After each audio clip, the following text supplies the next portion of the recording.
So apparently I can put Temple in timeout for longer lengths. I'm going to try to use your command. Just delete them if they get out of hand. It's not really working here, but it's too low. No one's coming on.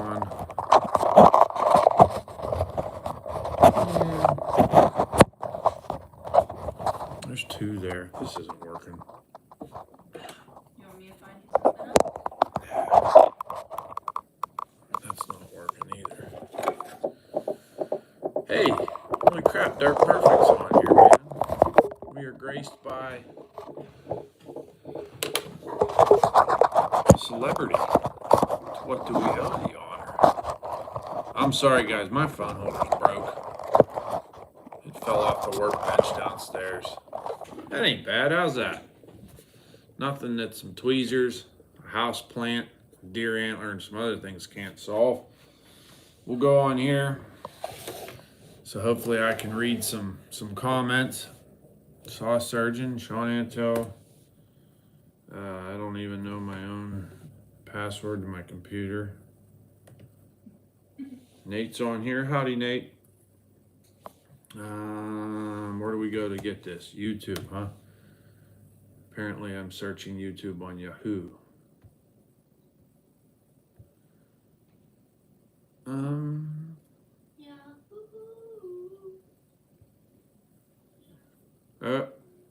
I just heard that on here. What? I gotta delete that. Get the sound off on mine. So there's 32. We got some thumbs up. That's cool. I can pin chats. Let's see who's here. Marshy's here. Marshy, before I forget, I haven't had a chance to mail that one saw back to you. So, apologies. We'll get to the subject here in a minute. Sean Antel, how long? That will work. Okay. Rain to Doger, God bless to keep you coming. Okay. So, you've been getting some oddball videos there for a while, and that's because me and Lauren and my brother ventured off to the great state of Colorado to chase around the deer of the mule. The mule deer. Why don't you go get the antlers? Lauren's going to run downstairs and get the antlers. You can show them your sheds for now. Yeah. I found these laying under a tree, a juniper. I gotta like back up. I got a dog behind me. Doggy. So that was them. They were laying together, but I don't know how they got together. They were laying like this. I thought they were the same ones, but I think somebody might have put them there because the bases look a little different. But there's one heck of a buck, and that ain't even a bad buck. But we didn't get no elk this year. There was a lot of people elk hunting. It was tough. We saw some, just no legal ones. One's yours. Oh, so you're gonna save the biggest for last? Yes. So this was mine. I shot mine. Nice buck. Fred wants to sniff the horns, so I was pretty happy with it. And then you go behind me. You show them yours. Lauren kicked my butt. It's only because you let me. I offered for you to shoot it. No. So she got a big one for the wall. I'm very, very, very, very, very proud of her. She did a good job. It was a long, emotional journey. It was a roller coaster, but she got it.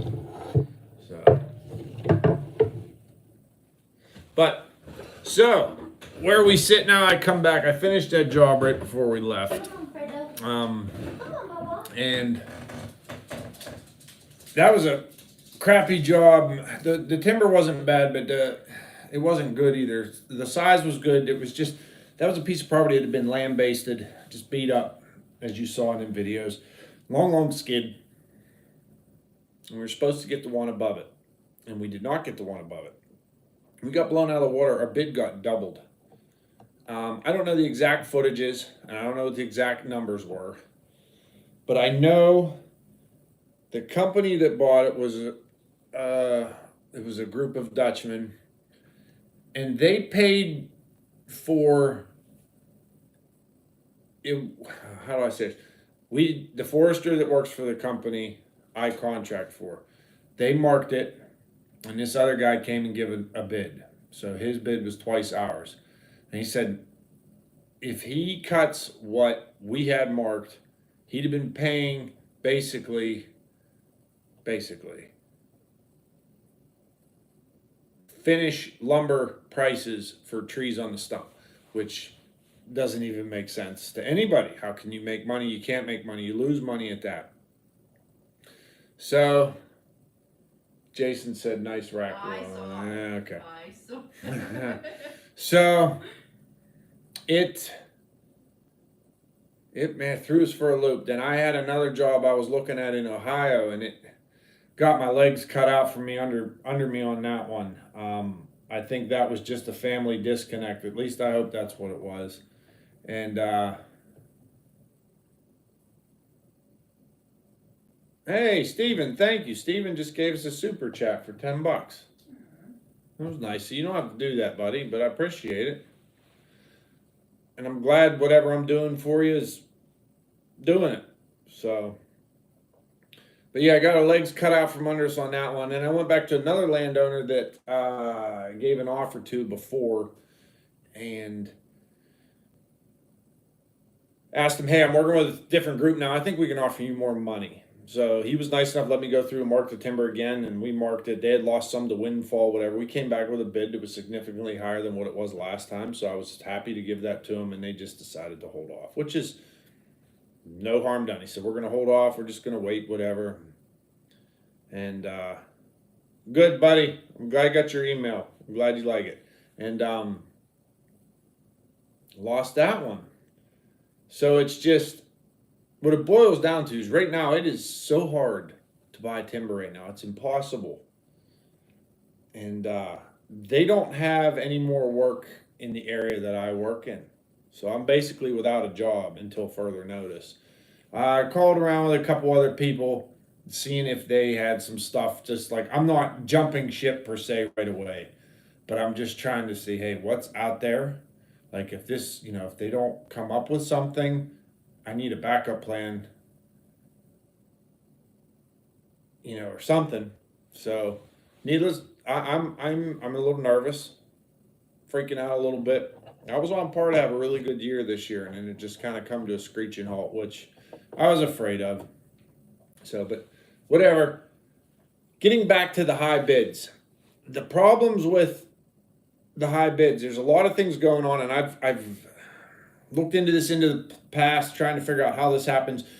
As a logger or a timber buyer or whatever you may be, you'll find you'll put a bid out on a piece of property. You'll go in, even if it's, let's just say it was marked by a consulting forester, and they have it set up, only the marked timber goes. And I'll tell you why I'm going with this scenario in a minute. The only marked timber goes, here's the prospectus, this is what the requirements are, blah, blah, blah, blah. Everybody starts on the same playing field, and the bids go out. And it seems like lately you'll have a couple guys that are all pretty close to each other, and you're going to get one mill that's just off there in left field, way higher than everybody, way higher. And the guy, you look at the bid sheet when it comes back to see who it was awarded to, and you're like, oh, Joe Blow bid 10, I bid 11, next guy bid, 11.1, next guy bid, 12,000. You're all pretty close. And then you got one that bid 35,000, and it's like, how can you do that? Like, how is that even feasible? And this is what I think. I think there's a lot of companies out there right now that have markets for stuff that it would cost them more to lose that market and not have that work for their mill than it would losing the money, paying too much for the job. So I don't know. I'm not the best person to explain this, but the best way I can see it is some of these companies look at the job and go, that should be paying about 10 grand for that job. Or we'll just say 20 grand for that job. Okay. we're going to come in probably 15% over, or not 15% over, but we're going to come in over that. We're going to come in at like 35, 15 grand over everybody else, hopefully. We're going to buy that job. When I say buy, not mean buy the timber. They're going to buy the job like we're basically going to pay to have a job. We're going to lose money cutting this timber, but we're not going to lose as much money as if we didn't get the job at all. That's the only way I can think of that. That's kind of like slapping a Band-Aid on the Hoover Dam when there's a leak, and I've always thought, well, let them do it. Don't go out of business and blah, blah, blah, blah. And some do and some don't. It seems like more often they don't. And I don't know how they don't, but and then some people do have niche markets for little things that don't last very long. But I'll tell you what, I don't. I've found a lot of the times when you go with those super high bidders like that, you end up with a poor quality of work because quality of work is the last thing on your mind when you've thrown that kind of money at a job. You know what I mean? It's kind of like if you were to get a bid to build a house and you've got, 5 contractors and 4 are all pretty close and you got one that'll just do it for 50% less than the rest. And you're like, man, some people go with it right away and other people go, oh, I wonder why it's so cheap. And then you go look at their work and you're like, well, that's why. So I don't know. It sucks because I put a lot of work into some of these jobs. One was 2 days of marking it, like hard, long days, walking way back in everywhere. And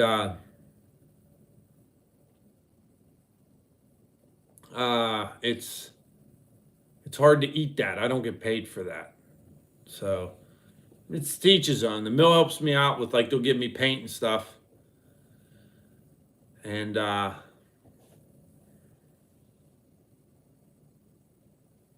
okay. There's another fellow on your Ohio logger. He's from over in Ohio. That's Nate. I've helped him, worked with him last summer. You saw him work with him. His theory is there's a lot of guys over there that are paying what they're paying for it on the stump. And this happens a lot with Amish crews and Mennonite crews, people that are exempt from certain things, but they got, like he says, they have young kids cutting the timber, they have portable mills, milling it, you're taking all the trucking out of it that way. But then that leaves you've seen, I did a video on it, leaves a horrendous mess on the property because it leaves the slab woods and everything in behind. And like I said, I'm not naysaying anybody that, when you choose, if you have a wood lot and you choose to have somebody cut it and you choose whoever you do, whether it's the highest bidder, the lowest bidder, or, whatever, not to put it out to bid at all, however you want to do it, that's your choice. This is America.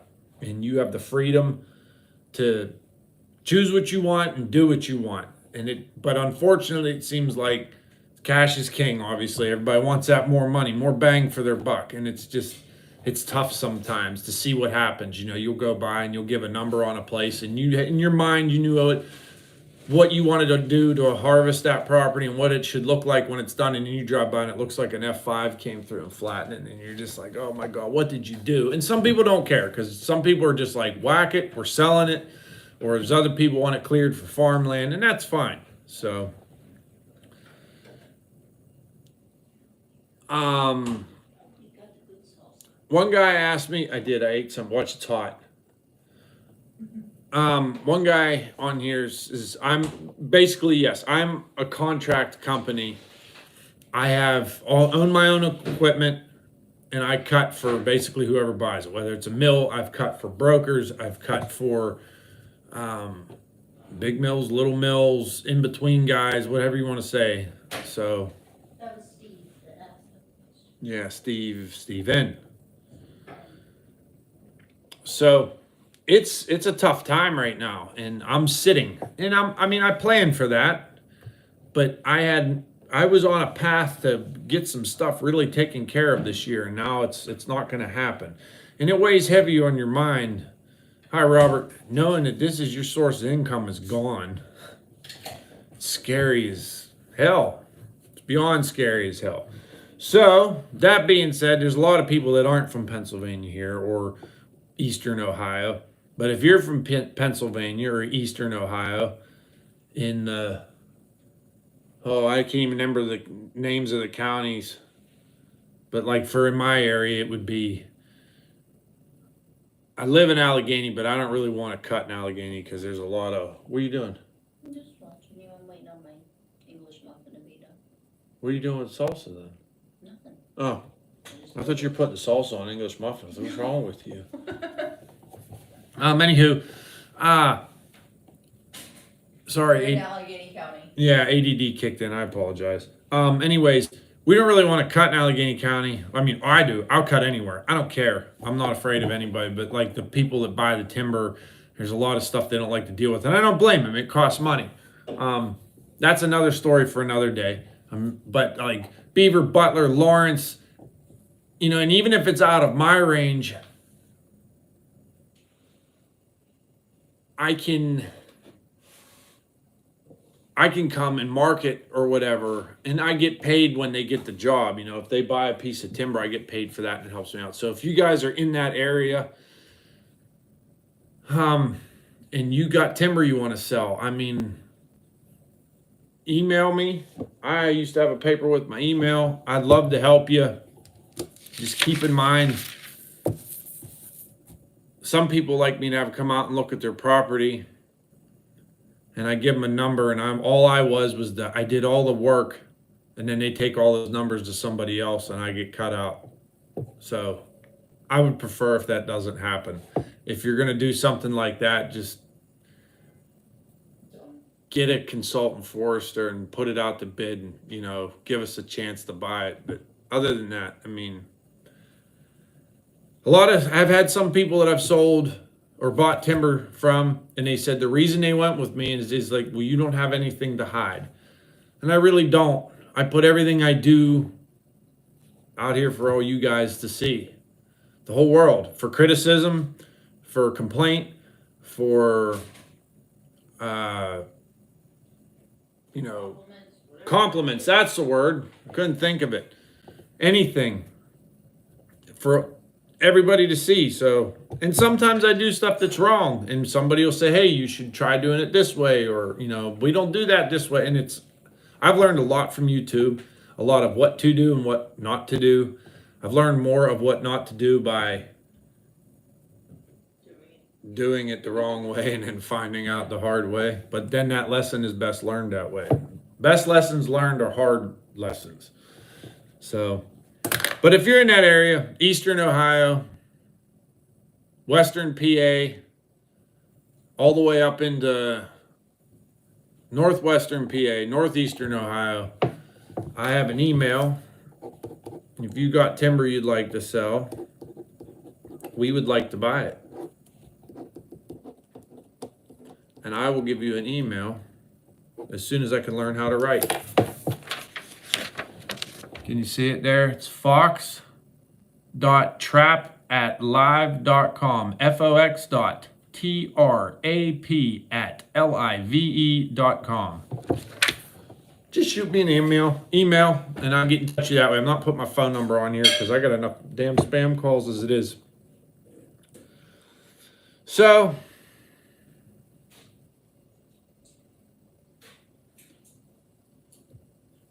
it says find 30,000 feet of white oak and then take the rest of the year off. Well, yeah, good luck with that, my friend. So, I want to build relationships with landowners. I don't want to just hack your property and never come back. Some people want that. But I want to be the guy that I cut it this year or next, and then I come back in 10 and we work again. If the woodlot suits that. There's a lot of woodlots that do not suit that. Unfortunately, they're just not big enough for not, just the types of timber in there sometimes you can't. It's like there's a different prescription for every piece of land. So, and then, different people have different ideas about that. So, but it's a tough one. And the other thing is on here in my title is long distances. So the mill I work for, they buy a lot more timber up north. When I started with them, just happened to be by luck that I called looking for work when I was slow with the other group. And all I can smell is toast, and it just messed me all up. I burnt it. No, she burnt it. They had a bunch of jobs in southern, like Butler, Beaver, and those areas, and I was flying through them. It was so nice. Just go from job to job to job, cutting pretty good timber. There was a couple bumpy ones, but you know you're gonna have that. I cut that real steep one this summer, and the worst part is I bought that job, and it was supposed to be. I told them it would be better cut by a mechanical crew, but then we ran out of work for me, so I had to cut it. So it's done. It's cut. Moved on. Life moved on, and they just can't seem to get it bought down this way. It seems like everything's farther. My last job was an hour and 5 minutes from home. Isn't terrible, but when you're working 10 hours a day in the woods, by Wednesday you run out of the ass to get up and drive that far and then work that day, and make it home's my big thing. I had an accident one time. I fell asleep at the wheel coming home from work, and it was bad, and that kind of scarred me up here for a long time.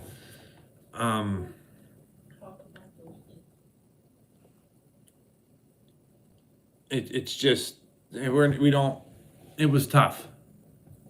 So I try to watch what I do and try not to go too far anymore like that. And it seems like, well, you cut one here. This one's just a little bit further, and this one's just a little bit further. It's just it's 20 minutes up the road. It's just it's 15. And the next thing you know, it's like you got to draw a line somewhere, and I'm kind of drawing that line. It might shoot me in the foot. I don't know. It's scary. I feel bad because the people I'm working for treat me very fair. They're a great group. I mean, I have no complaints. So, holy shit, we almost got 100 people watching. So, I've been looking into other things. I talked to them and said, hey, is there anything anything else I can do for you? Whether it's if you have timber to mark, which they don't, not down this way. Do you have, can I scale logs, do some shit at the mill, something like that? Unfortunately, I don't know how to say it. It just can't go off bear in the mill and pay the bills that I have. So, and I don't expect them to pay me what I would need. It doesn't make sense. But I found this too. So I got to thinking, well, if I'm going to grade logs, and I remember a problem they had. They said when you get 9-foot logs, they're a pain in the ass to grade. And they were telling me some certain ways that they do it, memorization ways. And I started thinking, is there a Doyle log scale for 9-foot logs?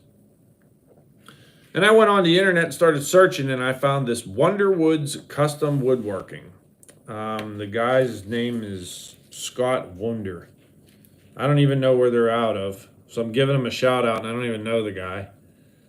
And it says, well, they build wine cellars, build-ins, and furniture from local woods.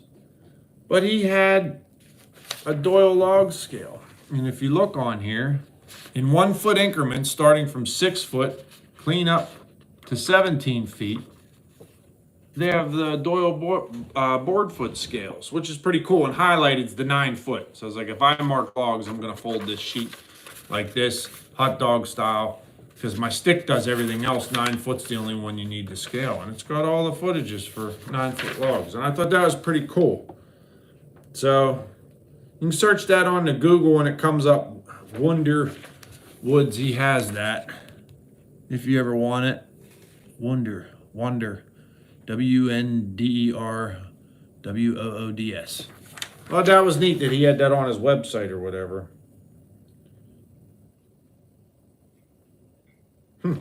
So that was something I found. And then in my travels at the Bunyan Show, I found these Husqvarna files. Intensive cut, they're called. I was into one of these. Which one was I into? I don't know. But I'm trying to find that Savage style file. The one that drill coarse, doesn't wear out as fast, and I haven't been able to find it. But these seem pretty damn coarse. We're going to do a file review at some point. I got to get to where You call it intensive cut or intensive shot? We'll see. But I tried. It's worth a try. They're like $20 a box. That wasn't a bad deal.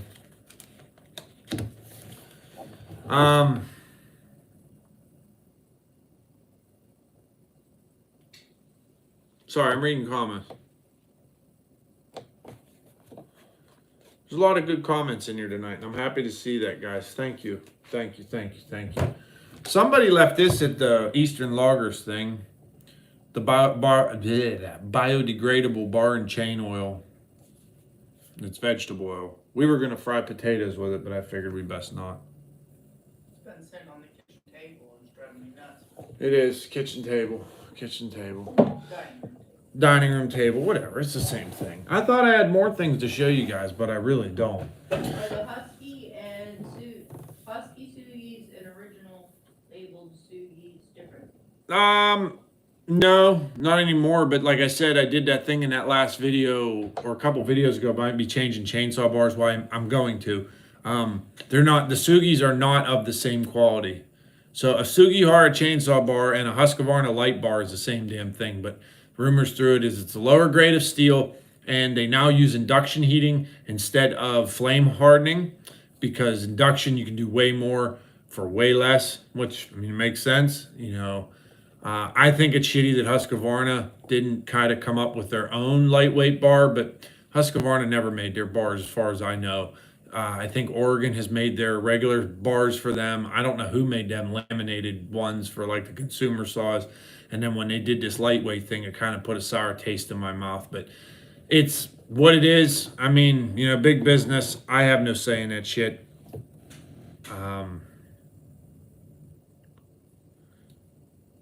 Old Timer F7 says, I don't get why you're in a tight spot, because I don't have a job. That's why. I cut all the timber they had for me to cut, and we can't get any more to buy right now. It's hard to buy timber.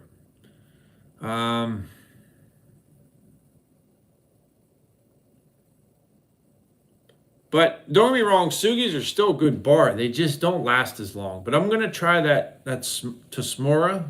I've heard some good things about them. What was that other one you were looking at? Oh, I want to buy a Canon lightweight. But they don't have them? I can't. No one. You have to buy them through Bailey's. That's like the only U.S. distributor I can find, except for that one guy at the show, and he wanted way too much money for it, like way more than it should. I don't think Bailey's is supposed to have them back in stock until December. I think December 15th. No, don't buy it. It's too much. Go back to your video. Yeah, go back to my video. So, that's where I'm at.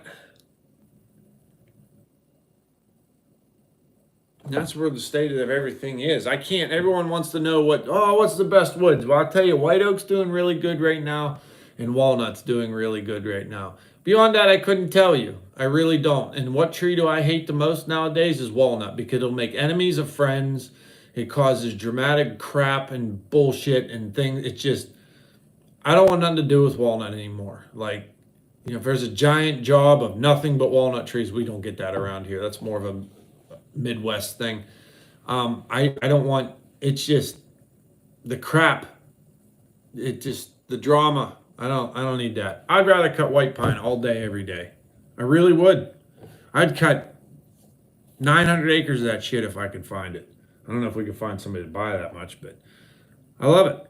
So Nate says he can get me any bar in Middlefield cheap. Well, if they have a Canon lightweight, Nate, I want it. But I got to get an insert. They don't make it in a Husqvarna mount. You have to get that plate that goes inside of it.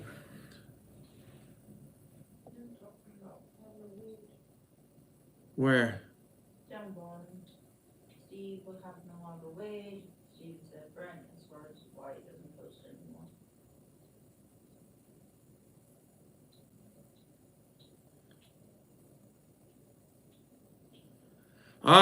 I don't know. There was a lot of people that asked me about Wade. I think just I've talked to Wade since he's quit posting. I had some questions about things one day, but it was the YouTube never came up, honestly. If I had to be a bet man, it's just life.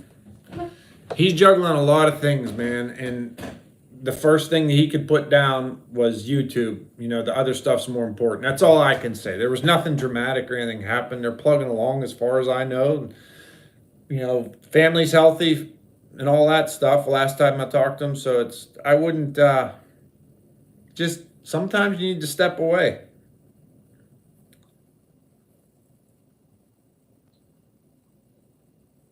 How's that peanut butter taste for?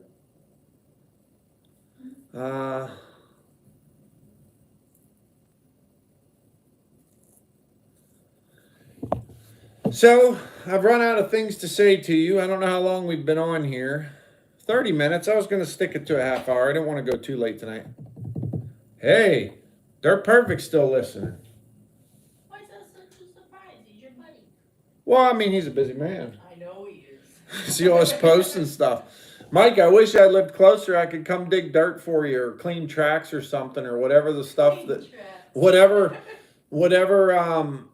man behind the scenes doesn't want to do. I'll do it.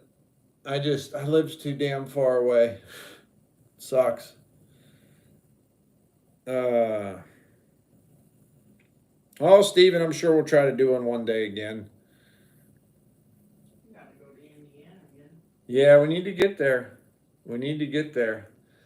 Right now I need to focus on, and it's tough because like right now is the middle of deer season, and it's like I should just go hunt, but then I go hunt, and then all I think about is work, and I'm worried like if I do go hunting and shoot something, I'm gonna be so worried about other stuff that I'm like not gonna appreciate it as much as I should. It's just tough lately. I appreciated Colorado. I looked forward to that. And when Lauren shot her deer, I was happy. She was shitting rainbows. I was crying. Yeah. I don't know if you heard that. She said she was crying. And then I shot mine. Mine happened like that. Lauren's, we spotted it in the morning. We hiked all the way around this mountain and up this hill and got her to the top. Yeah, well, mountain, she says. And then we looked down and I could see the smaller deer. Then I saw this bigger one laying next to this juniper bush, and I told her, "That we'll sit here all day and we'll watch this one." And I was trying to shoot the smaller one, so you could shoot the bigger one. well, she was going to shoot this smaller one. I said, "Don't you dare shoot it. It's moving around too much." I said, "This big, we'll sit here all day. This big one's going to stand up." Because typically mule deer, when they're down for the day, they'll stand up, turn, lay back down, stand up, turn again, lay back down. I said, "We'll just wait." Well, something made him, a little one, got him nervous, and he stood up. And as soon as he stood up, he turned. She shot, and she, hit it perfect, but the bullet didn't penetrate right. It hit the shoulder bone, and we ended up trailing it way down over the hill. Long story, whatever. We got the buck later in the day, and it was great. And she was happy. She was really happy. I was really happy. It was good. And then I get mine. We were hunting a different area, and I said, "I want to go back to where we were just for the evening, real quick, for like the last hour and a half." We're sitting in a truck, and we saw some does out across on this little rise. I said, "All right, I'm going to get going." I took off out of the truck, went up over through this juniper thicket, and I was coming up into a sagebrush field, and I could see all these deer tracks. I said, "I'm going to see a deer." And then a doe jumped up, and that buck followed her, and I shot him at 100 yards on a trot, and I was just like that, it was over. I said, 20 minutes. yeah, I was got out of the truck 20 minutes. And I was just like saying, this is really cool, but I'm like, son of a bitch, I haven't had that, spot, stalk, the time, take your shot. It's just always poof and whack, I shoot him. Like last year, I did the same thing. I walked over a hill and it was standing there 50 yards away, and I was, and I shot it. So, but that's where we're at. So, I think we can cut her off now. But Nate said something about Chester. I have to get my West Virginia certification back. I need to do a couple more hours. Jonas says in Wisconsin they cut by the 1,000 and bid, so honest loggers have unlimited work. What does that mean?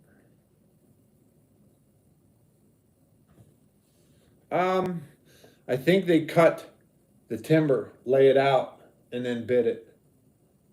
Bid it after it's cut.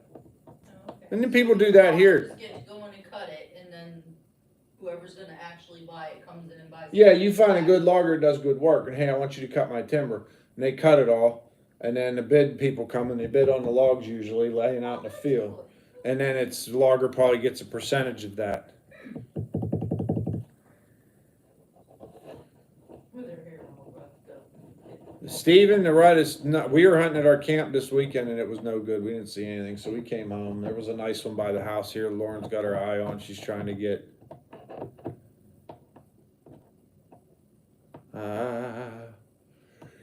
You know, the guy says, why not climbing jobs? One reason is insurance. My insurance doesn't cover that, so I got to be careful. You don't want to be doing that and get yourself hemmed up.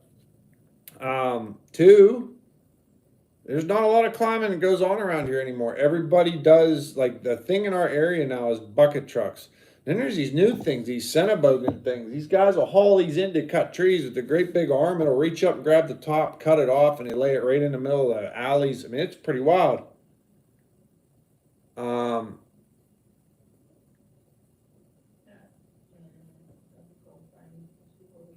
Yeah, and Lauren doesn't want me to climb.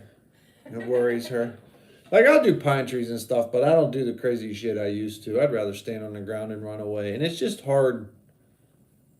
That industry has progressed so much when it comes to ropes and rigging in just the short time that I've been out of it. Short time, 5 years.